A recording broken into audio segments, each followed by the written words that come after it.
नमस्कार मंडळी, मी विवेक तुम्हा सर्वांचं मामा म्हणजेच माझा माणूस या यूट्यूब चॅनलवर मनापासून स्वागत करतो. आज आपण आलो आहोत एका अशा व्यक्तीला भेटायला ज्यांची ओळख मी थोडक्यात तुम्हाला सांगतो आणि त्यानंतर आपण त्यांच्याकडून आज शंभूराजांची म्हणजेच आपल्या संभाजी महाराजांची जी जयंती आहे त्याबद्दल काही गोष्टी त्यांच्याकडून आपण जाणून घेणार आहोत. तर त्यांच्याबद्दल मी थोडक्यात सांगतो. शिवप्रताप आणि हरजीबुवाच्या नावानं या दोन कादंबरीचे लेखक ॲडव्होकेट उमेश सनस. शिवप्रताप या कादंबरीमध्ये त्यांनी अफझल खान आणि शिवाजी महाराजांच्या संघर्षाचे वर्णन केलेले आहे आणि हरजीबुवाच्या नावानं या कादंबरीमध्ये त्यांनी वेगवेगळ्या तीर्थक्षेत्रांच्या समस्यांवरती भाष्य केलेलं आहे. त्याचबरोबर त्यांची एक खूप गाजलेली कादंबरी म्हणजे रायगडावरील शिवाजी महाराजांचे सिंहासन हा आजपर्यंतच्या मराठी ऐतिहासिक कादंबऱ्यांमध्ये मैलाचा दगड ठरलेली अशी ही कादंबरी आहे. त्याचबरोबर ते एक खूप छान असे वक्ते आहेत. त्यांनी आत्तापर्यंत छत्रपती शिवाजी महाराज, 57चे स्वातंत्र्य समर अशा एक ना अनेक वेगवेगळ्या गोष्टींवरती भाष्य केलेलं आहे आणि हे खूप गाजलेलं आहे. तर आता मी जास्त वेळ न घेता आज छत्रपती संभाजी महाराजांबद्दल आपल्याला ते काय काय मार्गदर्शन करतायत, काय काय वेगळी आणि नवीन माहिती आपल्याला देत आहेत हे आपण आता पाहूयात त्यांच्याकडूनच.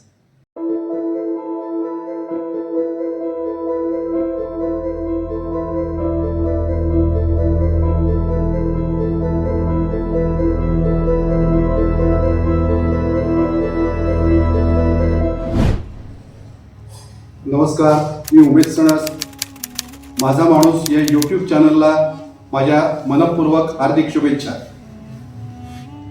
14 मे 1657 ही छत्रपती संभाजी महाराज यांची जयंती. छत्रपती संभाजी महाराजांचा जन्म हा पुरंदर किल्ल्यावर झाला. आपल्यापैकी ज्यांनी पुरंदरचा किल्ला पाहिला असेल, पुरंदरचा बाले किल्ला पाहिला असेल आणि संभाजी महाराजांचं जन्मस्थळ पाहिलं असेल त्याच्या लक्षात येईल की पुरंदर किल्ल्यावर जन्माला आलेला, पुरंदरच्या मोकळ्या वातावरणामध्ये आणि पुरंदरच्या या बेलाग किल्ल्यामध्ये ज्याचा जन्म झालेला आहे तो महापुरुष पारतंत्र्याच्या कल्पना सहन करूच शकत नाही. छत्रपती संभाजी महाराज हे नाव उच्चारलं तरी एका अद्वितीय बलिदान करणाऱ्या महायोद्ध्याची आठवण आपल्याला येते. जगाच्या इतिहासामध्ये मराठ्यांच्या इतिहासानं 2 महान योद्धे दिले. पहिले छत्रपती शिवाजी महाराज आणि दुसरे छत्रपती संभाजी महाराज. छत्रपती शिवाजी महाराजांनी आम्हाला जगावं कसं हे शिकवलं आणि छत्रपती संभाजी महाराजांनी आम्हाला मरावं कसं हे शिकवलं. मरावं कसं हे शिकवणारे छत्रपती संभाजी महाराज हे आम्हाला सर्व काळ आदर्श वाटावं असं व्यक्तिमत्व आहे. छत्रपती संभाजी महाराजांचं व्यक्तिमत्व, त्यांचं आयुष्य हे कमालीचं वादळी आहे. छत्रपती संभाजी महाराजांचा इतिहास म्हणजे वादळाचा इतिहास. छत्रपती संभाजी महाराजांचं व्यक्तिमत्व म्हणजे केवळ आणि केवळ अद्भुत व्यक्तिमत्व आहे. वयाच्या 32व्या वर्षी छत्रपती संभाजी महाराजांनी मृत्यूला सामोर जाण्याचं महान धाडस दाखवलं. जगाच्या इतिहासात मृत्यूच्या छाताडावर थैथया नाचून मृत्युंजय झालेला छत्रपती संभाजी राजांसारखा योद्धा दुसरा दिसत नाही. 14 मे ही संभाजी महाराजांची जन्मतिथी. 12 मे 1666 या दिवशी छत्रपती शिवाजी महाराज हे आग्र्याला गेले. शिवाजी महाराज आणि औरंगजेबाची ऐतिहासिक भेट 12 मे 1666 या दिवशी आग्र्याच्या किल्ल्यात झाली. औरंगजेबाच्या दरबारात शिवाजी महाराज गेले. शिवाजी महाराजांबरोबर छोटे संभाजी महाराज होते. शिवाजी महाराजांचं वय इतिहासात आहे 36 वर्ष आणि संभाजी महाराजांचं वय आहे 9 वर्षाचं. शिवाजी महाराज आणि औरंगजेब या दोघांची एका शब्दानंही या दरबारात चर्चा झाली नाही, बोलणं झालं नाही. शिवाजी महाराज दरबारात गेले आणि औरंगजेबानं शिवाजी महाराजांचा अपमान करण्याकरता त्यांना मागच्या रांगेत उभं केलं. औरंगजेबानं आपल्याला दरबारात बोलवलं पण औरंगजेब आपल्याशी बोलला नाही. आपल्याला मागल्या रांगेत उभं केलं आणि मागल्या रांगेत उभं राहिलेले असताना शिवाजी महाराजांनी महाराजा जसवंत सिंहाला आपल्या पुढच्या रांगेत पाहिलं. ज्या महाराजा जसवंत सिंहानं शिवाजी महाराजांच्या सरदारांची पाठ पाहिली, सरदारांना पाहून पळून गेलेला होता तो महाराजा जसवंत सिंह आपल्या पुढे उभा असलेला बघितल्यानंतर छत्रपती शिवाजी राजांचा राग अनावर झाला आणि शिवाजी राजांनी राजा रामसिंहाला विचारलं, रामसिंह जी, ये हमारे से भी आगे कौन खड़ा है? रामसिंहने सांगितलं, आप है महाराजा जसवंत सिंह. शिवाजी महाराज प्रचंड संतापले आणि मोठ्या आवाजात शिवाजी महाराजांनी रामसिंहाला विचारलं, मी कशा प्रकारचा माणूस आहे ते रामसिंह तुला माहिती आहे, तुझ्या वडिलांना माहिती आहे. माझा अपमान करण्याकरता मला या दरबारात बोलवलं का? मी असा अपमान कदापि सहन करणार नाही. मला खिलतही दिली नाही आणि शिवाजी महाराज दरबारातनं बाहेर पडले. शिवाजी महाराजांबरोबर 9 वर्षाचे शंभूराजे दरबारातून बाहेर पडलेले आहेत. शिवाजी महाराज दरबारातनं बाहेर पडले, पण शिवाजी राजांचा वाढलेला आवाज, शिवाजी राजांनी भर दरबारामध्ये तख्ताकडे बघून मोठ्या आवाजात केलेलं बोलणं, हे सगळं मोगली रीतिरिवाजाला, मोगली अदबीला आणि दरबारी रीतिरिवाजांच्या विरुद्ध असणारं काम होतं. औरंगजेबानं राजा रामसिंहाला पुढे बोलवलं आणि शिवाजी राजे का रागावले याबद्दल विचारलं. रामसिंहनं त्याला काही जमेल ती उत्तरे दिली. औरंगजेबानं सांगितलं, शिवाजी राजा खिलत दिली नाही म्हणून नाराज असेल तर जा आणि शिवाजी राजाला खिलत द्या आणि दरबारात परत घेऊन या. शिवाजी महाराज औरंगजेबाच्या दरबारातून बाहेर गेलेले होते. बाहेर एका ठिकाणी बसलेले होते. छोटे संभाजी महाराज त्यांच्या शेजारी होते. शिवाजी राजांच्या जवळ रामसिंह आला. औरंगजेबाचे मानकरी आले आणि त्यांनी सांगितलं की राजे, तुमच्यासाठी बादशाहने खिलत पाठवलेली आहे. खिलत हा मोगलांच्या दरबारातला सर्वोच्च सन्मान असताना शिवाजी महाराज रामसिंहाला म्हणाले, रामसिंह, तुझ्या बादशाची खिलत ही मी घेणार नाही आणि पुन्हा त्याच्या दरबारात तर कदापि येणार नाही. तुझ्या बादशाहने माझा चिरच्छेद केला तरी चालेल, परंतु मी पुन्हा या बादशाच्या दरबारात येणार नाही. स्वाभिमान म्हणजे काय असतो याचं मूर्तिमंत दर्शन 12 मे 1666 या दिवशी आग्र्याच्या किल्ल्यात आणि औरंगजेबाच्या दरबारात छत्रपती शिवाजी राजांनी घडवलं. शिवाजी राजांनी स्पष्ट शब्दात रामसिंहाला सांगितलं, माझा शिरच्छेद केला तरी चालेल, पण मी या बादशाच्या दरबारात पुन्हा येणार नाही. 17व्या शतकातला स्वाभिमानाचं सर्वोच्च दर्शन घडवणारा हा प्रसंग छत्रपती शिवाजी महाराज आणि औरंगजेबाच्या भेटीनंतर घडला, भेटीच्या दरम्यान घडला आणि या सगळ्या स्वाभिमानी प्रसंगाचा साक्षीदार होता 9 वर्षाचा छत्रपती शिवाजी राजांचा छावा, 9 वर्षाचे छत्रपती संभाजी महाराज. ज्या मुलानं आपल्या वडिलांचं हे धगधगतं स्फुल्लिंग पाहिलेलं आहे, ज्या मुलानं स्वाभिमान म्हणजे काय त्याचा संस्कार वयाच्या 9व्या वर्षी अनुभवलेला आहे, तो मुलगा त्याच्या आयुष्यामध्ये सर्वोच्च बलिदानाची वेळ जेव्हा येईल, त्याच्या आयुष्यामध्ये ज्यावेळी सर्वस्व अर्पण करण्याची वेळ राष्ट्रासाठी येईल, त्यावेळी मागं राहणं शक्य नव्हतं. स्वाभिमानाचं उत्तुंग दर्शन छत्रपती संभाजी महाराजांनी घडवलेलं होतं, छत्रपती शिवाजी राजांनी घडवलेलं होतं. तीच संधी पुन्हा जेव्हा संभाजी राजांना मिळाली, त्यावेळी संभाजी राजांनी त्या संधीचं सोनं केलेलं आहे. औरंगजेबाला सामोरे जाताना वयाच्या 32व्या वर्षी औरंगजेबाच्या फार थोड्या मागण्या संभाजी राजांकडे होत्या. फितुरांची नावं दे, तुमचे सगळे किल्ले माझ्या ताब्यात दे आणि तुझा सगळा खजिना आम्हाला दे, एवढ्या प्राथमिक मागण्या औरंगजेबाच्या होत्या. संभाजी राजांनी या सगळ्या मागण्या ज्या आहेत त्या नाकारलेल्या आहेत. स्वदेशासाठी, स्वधर्मासाठी जगाच्या इतिहासामध्ये सर्वोच्च बलिदान कसं करावं याचा आदर्श छत्रपती संभाजी महाराजांनी मानवतेला घालून दिलेला आहे. मानवाच्या इतिहासामध्ये अशा प्रकारचं सर्वस्वाचं बलिदान करण्याचे प्रसंग फारच थोड्या महापुरुषांवर आले. छत्रपती संभाजी महाराजांच्या अतुलनीय त्यागाची, धैर्याची आणि बलिदानाची तुलनाच करायची झाली तर येशू ख्रिस्तांनी केलेल्या बलिदानाची करावी लागेल.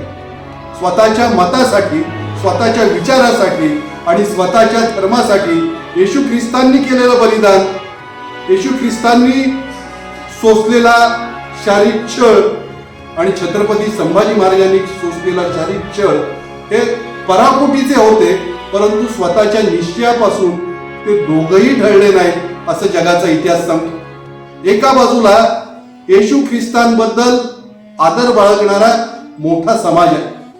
दर रविवारी ख्रिश्चन जगतातले वैज्ञानिक, कलावंत, राजकारणी चर्चमध्ये जातात, येशू ख्रिस्तांसमोर नतमस्तक होतात आणि त्यांना परमशांततेचा अनुभव होतो असं ते सांगतात. दुसऱ्या बाजूला अशाच प्रकारचं सर्वोच्च बलिदान करणारे छत्रपती संभाजी महाराज आहेत आणि 350 वर्ष होऊन गेले तरी छत्रपती संभाजी महाराजांच्या चारित्र्यावर शिंतोडे उडवण्याचा प्रकार जो आहे तो अनेक कवींकडून, कलावंतांकडून, नाटककारांकडून, कादंबरीकारांकडून आणि बखरकारांकडून 350 वर्ष चालू आहे. छत्रपती संभाजी महाराजांचे संबंध काही स्त्रियांशी होते का? छत्रपती संभाजी महाराज व्यसनी होते का? याबद्दलची चर्चा गेल्या 100 वर्षामध्ये स्वतःच्या हातामध्ये ग्लास घेऊन स्वतःच्या हातातल्या ग्लासाकडे बघत काही लोकांनी इतकी केली की छत्रपती संभाजी महाराज निर्व्यसनी होते की व्यसनी होते याबद्दलचा विचारही करण्याची ज्यांची इच्छा नव्हती किंवा याबद्दल बोलण्याची ज्यांना आवश्यकता वाटत नव्हती त्या माणसांच्या मनामध्ये संभ्रम निर्माण झाला. छत्रपती संभाजी महाराज यांच्या समोर आदर्श त्यांचे वडील होते. छत्रपती संभाजी महाराज यांनी त्यांच्या पत्नीचा महाराणी येसूबाईंचा शिक्का केलेला होता. तो शिक्का असा आहे, सखी राज्ञी जयते. आणि संभाजी राजांच्या गैरहजेरीमध्ये येसू राणींना हा शिक्का वापरण्याचा अधिकार दिलेला होता. जाहीरपणानं, उघडपणानं आपल्या पत्नीला शिक्का वापरायला देणारा, आपल्या पत्नीला निर्णयाचे सर्वाधिकार देणारा छत्रपती संभाजी राजा हा मराठ्यांच्या इतिहासातला एक अलौकिक राज्यकर्ता आहे. आपल्या पत्नीला सार्वजनिकरित्या, जाहीररित्या सखी म्हणण्याचं धाडस हे केवळ चारित्र्य संपन्न महापुरुषाच दाखवू शकतो हे कधीतरी समजावून घेतलं पाहिजे. ज्या धाडसानं, ज्या शौर्यानं, ज्या संयमानं छत्रपती संभाजी महाराज मृत्यूला सामोरे गेलेले आहेत ते संभाजी महाराजांचं धैर्य, ते संभाजी महाराजांचं अतुलनीय शौर्य पाहिल्यानंतर लक्षात येतं की मनाची अशी तयारी, मनाची अशी एकाग्रता आणि मनाचा असा निग्रह मृत्यूला सामोरा जाताना दाखवणारा माणूस हा व्यसनी असूच शकत नाही. त्याच्याबद्दलच्या चर्चा करण्यामध्ये कोणताही अर्थ नाही. त्याबद्दलच्या चर्चा एकदा आणि कायमस्वरूपी थांबल्या पाहिजे. संभाजी महाराज किती धाडसी होते, संभाजी महाराजांचं शौर्य किती अतुलनीय होतं हेही कधीतरी समजावून घेतलं पाहिजे. 1680 मध्ये औरंगजेबाच्या अकबर नावाच्या मुलानं औरंगजेबाविरुद्ध बंड केलं. दुर्गादास राठोड आणि राजपुतान्यातल्या अनेक राजपूत सरदारांनी अकबर या मुलाला मदत केली. त्यामुळं औरंगजेबाला दिल्ली सोडून नाईलाजानं राजस्थानात उतरावं लागलं. अकबराचा पाडाव करण्याकरता औरंगजेबानं राजस्थानमध्ये मोठी लढाई आणि संघर्ष सुरू केला. औरंगजेबा पुढं आपला टिकाव लागू शकत नाही हे लक्षात आल्यानंतर औरंगजेबाच्या अकबर नावाच्या मुलाला तिथून पळून येण्यापलीकडं दुसरा मार्ग राहिला नाही. या अकबरानं त्यावेळच्या भारतातल्या सर्व सत्ताधीशांकडे मदत मागितली. त्यामध्ये आदिलशाह होता, कुतुबशाह होता, ब्रिटिश होते, डच होते, फ्रेंच होते, दक्षिणेतले काही हिंदू राज्यकर्ते होते, पोर्तुगीज होते, सिद्धी होते. प्रत्येकाकडे अकबरानं मदत मागितली. पण अकबराला मदत करायची म्हणजे औरंगजेब नावाचं संकट आपल्या उरावर घ्यायचं, आपल्या अंगावर घ्यायचं हे 17व्या शतकातल्या कोणत्याही राज्यकर्त्याला सांगण्याची आवश्यकता नव्हती. आणि औरंगजेबाचा क्रूरपणा, औरंगजेबाचा कपटीपणा हा भारतवर्षाला इतका माहिती होता की 17व्या शतकातल्या भारतातल्या कुठल्याही स्वकीय राज्यकर्त्यानं किंवा परकीय राज्यकर्त्यानंही औरंगजेबाच्या अकबर नावाच्या मुलाला मदत करण्याचं टाळलेलं आहे. अशा वेळी औरंगजेबाच्या अकबर नावाच्या मुलाला, या अकबराला जर कुणी आश्रय दिला असेल, कुणी मदत केली असेल तर ती फक्त छत्रपती संभाजीराजांनी केली. अकबराला संभाजी महाराजांनी जाहीर निमंत्रण दिलं की तू ये, तुला मी मदत करतो. अकबर स्वराज्यात आला. अकबराला महाराजांनी कोकणात पाली इथे ठेवलं. अकबराशी चर्चा केली. औरंगजेबाच्या अकबर नावाच्या मुलाला अशा प्रकारची मदत करणं, अशा प्रकारचा आश्रय देणं म्हणजे औरंगजेब नावाचं संकट आपल्या अंगावर घेणं, स्वराज्यावर घेणं हे माहिती असतानाही हे संकट ज्यानं निधड्या छातीनं आपल्या अंगावर घेतलं त्याच्या शौर्याबद्दल, त्याच्या पराक्रमाबद्दल आणि त्याच्या अतुलनीय धाडसाबद्दल इतिहासामध्ये कोणाच्या मनात शंका असण्याचं कारण नाही. छत्रपती संभाजी महाराज हे कवी होते.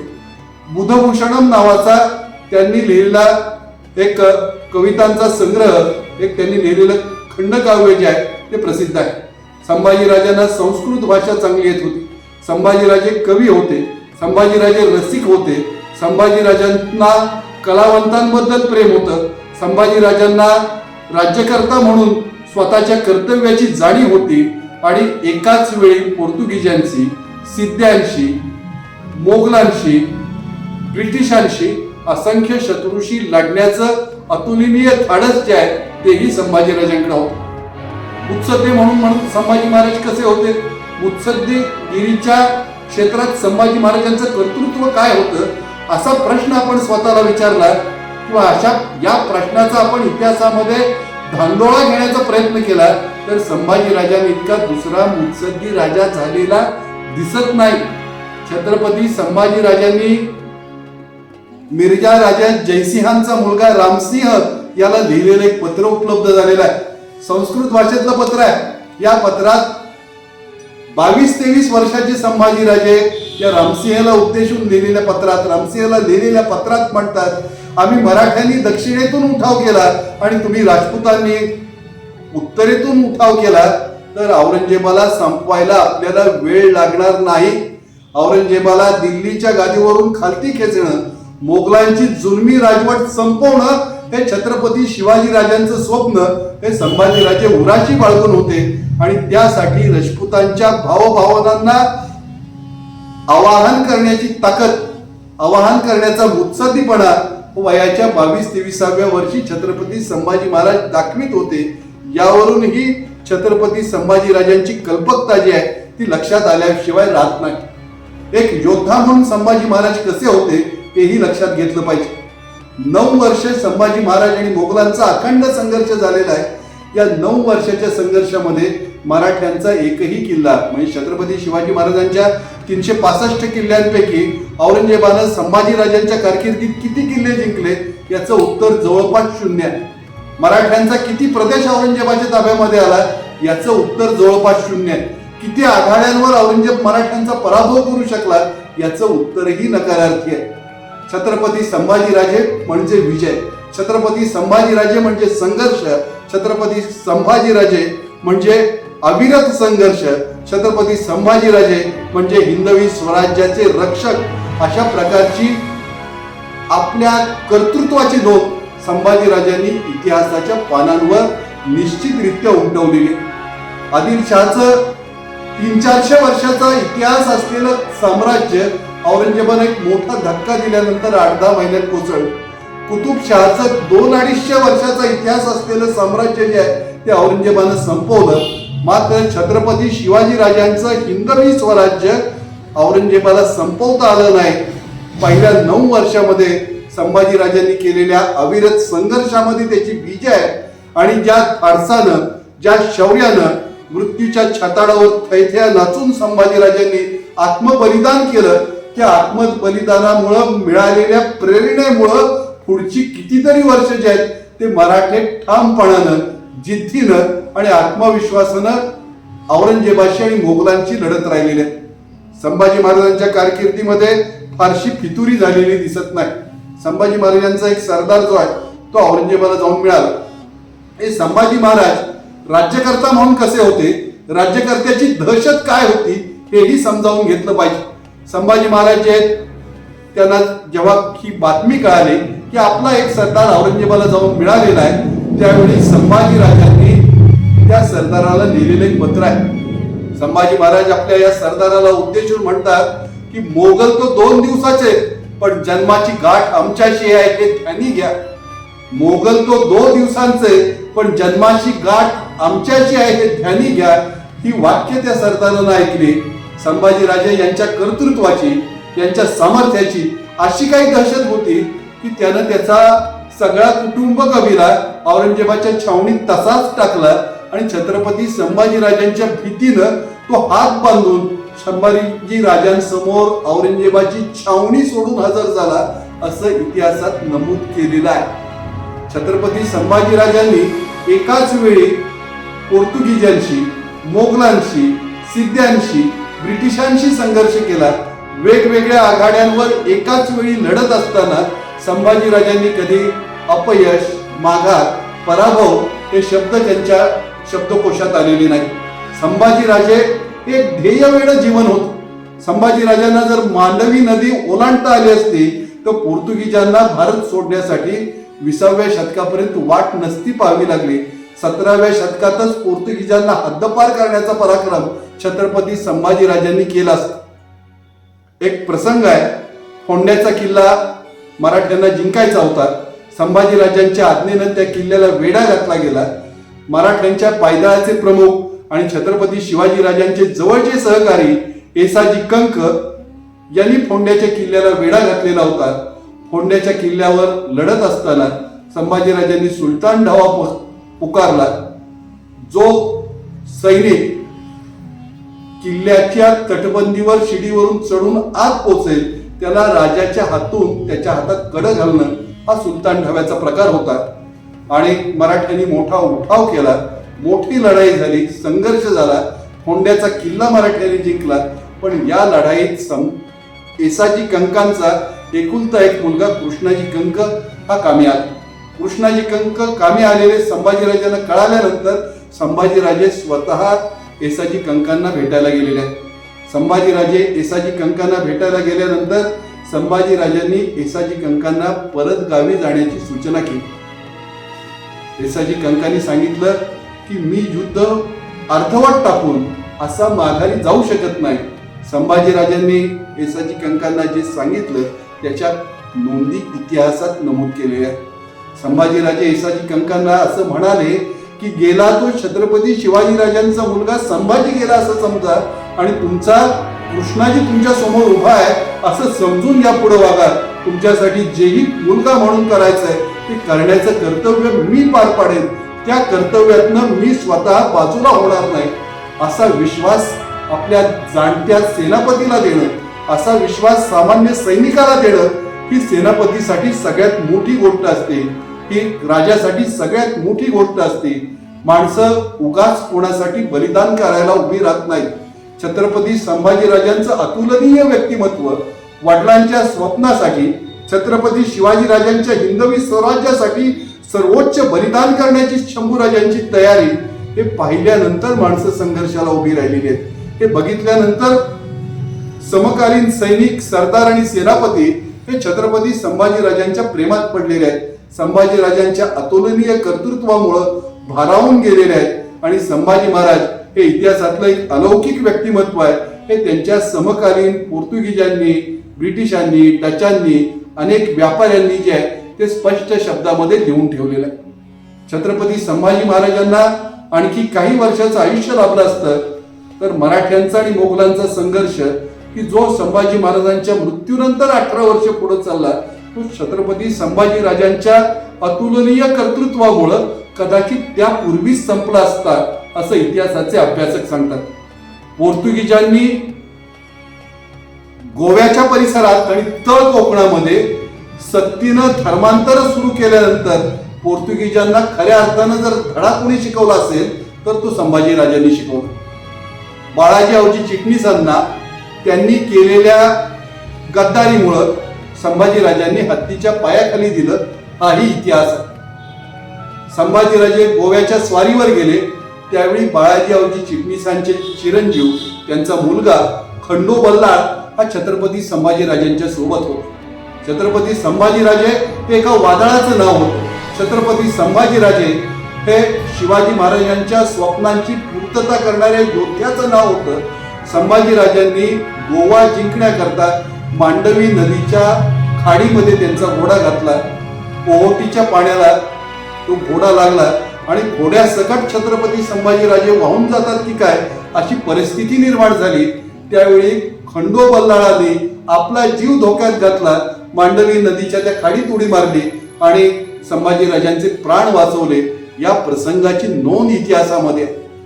जर छत्रपती संभाजी महाराज हे स्वराज्यासाठी, हिंदवी स्वराज्यासाठी लढत नसते, छत्रपती संभाजी महाराज हे जर आपल्या वडिलांच्या स्वप्नासाठी लढत नसते, संभाजीराजांचं जीवन जर ध्येयवेड जीवन नसतं तर ज्याच्या वडिलांना संभाजीराजांना नाईलाजानं देहदंडाची शिक्षा द्यावी लागलेली आहे, त्या वडिलांच्या मुलानं म्हणजे खंडो बल्लाळानं छत्रपती संभाजीराजांचे प्राण वाचवण्यासाठी आवर्जून प्रयत्न केले नसते.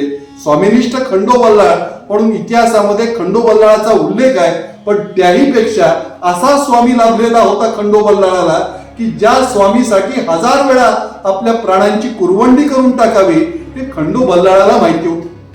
असा सगळा कर्तृत्ववाद, असा सगळा गौरवशाली इतिहास छत्रपती संभाजी महाराजांच्या पाठीमागे असताना छत्रपती संभाजी महाराजांवर ज्या कथाकारांनी कथा लिहिल्या, ज्या कवींनी कविता लिहिल्या, ज्या नाटककारांनी नाटकं लिहिली, त्यामध्ये संभाजीराजांच्या अतुलनीय पराक्रमाला, संभाजीराजांनी औरंगजेबाचा मोठा मुलगा की जो पुढे बादशाह झाला शाह आलमच्या नावानं, त्या मोहम्मद मुअज्जमच्या कोकणामध्ये केलेल्या पराभवाला आणि 9 वर्षाच्या अथक लढाईला, संभाजी महाराजांच्या राजकीय ध्येय धोरणाला, संभाजी महाराजांनी केलेल्या अतुलनीय त्यागाला फारसं महत्व न देता संभाजी महाराजांच्या जीवनामध्ये नसलेला व्यसनीपणा, संभाजी महाराजांच्या आयुष्यामध्ये कधीच न आलेल्या स्त्रिया हुडकून काढल्या आणि त्याच्यावर जास्त भर देऊन संभाजी महाराजांवरच्या कलाकृती लिहिल्या गेल्या. म्हणजे ज्या महापुरुषानं वडिलांचं हिंदवी स्वराज्याचं स्वप्न पूर्ण करण्याकरता वयाच्या 32व्या वर्षी जगाच्या इतिहासातला मोठं आत्मबलिदान केलं, त्या राजाची बदनामी 350 वर्ष या मराठी मातीत होत राहिली. ही अत्यंत दुर्दैवाची घटना छत्रपती संभाजी महाराजांच्या बाबतीत घडलेली दिसते. राजमाता जिजाऊ साहेबांचे संस्कार बरोबर घेऊन छत्रपती संभाजी महाराज वाढलेले होते. आग्र्याच्या सुटकेनंतर शिवाजी महाराज राजगडावर पोहोचल्यानंतर अनोळखी लोकांसोबत, माहिती नसलेल्या लोकांसोबत 9 वर्षाच्या मुलानं राजगडापर्यंत प्रवास केलेला होता. स्वतः हयात असताना आणि जिवंत असताना स्वतःच्या मृत्यूची बातमी छोट्या 9 वर्षाच्या संभाजीराजांनाही कुठेतरी कळाली असेल. ज्या मुलानं स्वतः जिवंत असताना स्वतःच्या मृत्यूची बातमी हिंदवी स्वराज्यासाठी झेलली, स्वतःच्या मृत्यूची अफवा वडिलांनी पसरवली मुलगा सुरक्षित परत यावा म्हणून, आणि त्या मुलानं हे सगळं सोसलं, त्या मुलाचा पिंड जो आहे, तो वडिलांचं स्वप्न जो आहे तो पूर्ण करण्याशिवाय अन्य कशाकडे नव्हता आणि नाही, ही गोष्ट निश्चितपणानं आपल्याला लक्षात घ्यावी लागेल. संभाजी महाराजांचं कर्तृत्व, संभाजी महाराजांचा इतिहास आणि संभाजी महाराजांच्या प्रेरणा त्या जगाच्या इतिहासामध्ये सर्व काळ लक्षात राहण्यासारख्या आहेत. छत्रपती संभाजी महाराजांनी मराठ्यांच्या इतिहासाला काय दिलं आणि जगाच्या इतिहासाला काय दिलं, या 2 गोष्टींचा विचार केला तर एकच गोष्ट सांगावीशी वाटते की छत्रपती शिवाजी महाराजांनी जे हिंदवी स्वराज्याचं स्वप्न दिलेलं होतं लोकांना, छत्रपती शिवाजी राजांनी काय केलं याबद्दल बोलत असताना एक इतिहासाचे अभ्यासक असं म्हणतात की छत्रपती शिवाजी महाराजांनी झोपलेल्या समाजाला जागा केलं, जे जागे होते त्यांना उभं केलं, जे उभे होते त्यांना चालतं केलं आणि जे चालत होते त्यांच्या खांद्यावर स्वराज्याचं निशाण दिलं. आणि हा सगळा प्रवास छत्रपती शिवाजी महाराजांच्या मृत्यूनंतर दिमाखात जर कोणी चालू ठेवला असेल, पहिली 9 वर्ष त्याच्या कर्तृत्वानं आणि ज्याच्या मृत्यूनंतर ज्याच्या बलिदानामुळे पुढची 18 वर्ष हा प्रवास अत्यंत दिमाखात चालू राहिला, त्या महापुरुषाचं नाव होतं छत्रपती संभाजी महाराज. आणि म्हणून छत्रपती संभाजी महाराजांचं स्मरण, म्हणून छत्रपती संभाजी महाराजांचं नाव हे आजही आपल्याला प्रेरणा देणार आहे. छत्रपती संभाजी महाराजांचा जन्मदिन म्हणून भारतातच नव्हे, महाराष्ट्रातच नव्हे तर संपूर्ण जगामध्ये स्वाभिमान दिवस म्हणून साजरा करावा, असा एक अतुलनीय योद्धा मराठ्यांच्या इतिहासाला लाभलेला आहे. छत्रपती संभाजी महाराजांच्या कर्तृत्वाला, छत्रपती संभाजी महाराजांच्या या शिवपुत्राला, छत्रपती संभाजी महाराजांच्या इतिहासाला मनोमन वंदन करून आणि छत्रपती संभाजी महाराजांबद्दल काहीतरी वाचण्याची, लिहिण्याची, काहीतरी ऐकण्याची प्रेरणा तुमच्या मनामध्ये निर्माण व्हावी अशी अपेक्षा व्यक्त करतो आणि इथं थांबतो. जय शिवाजी, जय शंभूराजे. धन्यवाद. आज ॲडव्होकेट उमेश सणा सरांनी की छान माहिती दिली.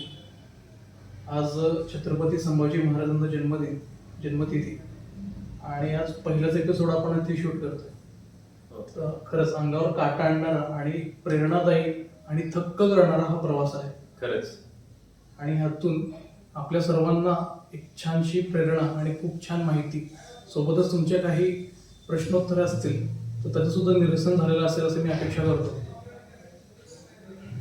खरंच नक्कीच उमेश सर, आपण आज तुमच्या या रोजच्या बिझी शेड्यूलमधनं आम्हाला जो काही वेळ दिला आणि एवढं थक्क करणारं आणि असं प्रेरणादायी मार्गदर्शन दिलं त्याबद्दल मी विवेक, मी प्रतीक तुमचे मनापासून आभारी आहोत.